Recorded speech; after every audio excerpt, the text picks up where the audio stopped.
So here's a quote. Again, I just read this quote through my teacher, Toby, and stole it from him. But it's a quote from Volker Scheid. He writes coherence, and he's translating this character, Lee, as coherence, which is pretty interesting. It's usually translated as principles. And so I think coherence, because principles are what give things coherence. So it's a really interesting way of thinking about that character. But we also want to see that Lee is the character for these grains and lines that are in everything. Here we see it in some wood, these patterns that give structure to everything. So we can see principles are patterns that give structure to everything. So here he says this coherence, this Lee, refers to the fundamental but invisible patterning that produces the myriad manifestations of chi flow in the visible world.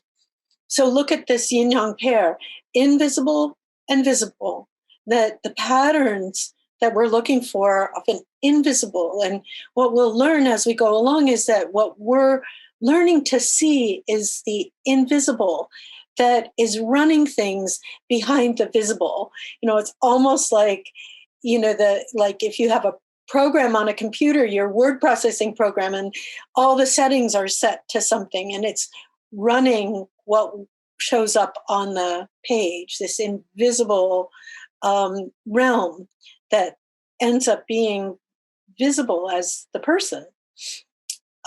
In order to gain insight necessary for grasping how coherence manifests through the chi at any one moment in time, physicians at the bedside, like scholars seeking to make correct moral and political choices, had to cultivate their own heart so that it would spontaneously mirror the heart of the way. Fixed prescriptions or words of sages could never accomplish this by themselves. So we're going to really look at what that means. What does it mean to cultivate our own heart so it will spontaneously mirror the heart of the way, which we can say, what do I need to do in myself so that I can actually see what needs to happen? And so what we're doing in today's class is really orienting ourselves. And, I'm not sure what cultivate your own heart means. It can probably mean many things to different people.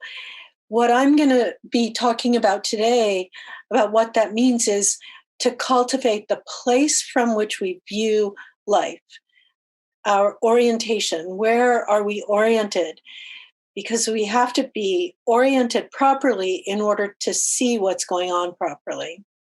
So I'm going to talk about what that means. So that's my interpretation of cultivating our hearts is establishing the correct orientation. So then we can see this patterning in the invisible realm that's giving rise to the problems that are in the person, in the visible realm.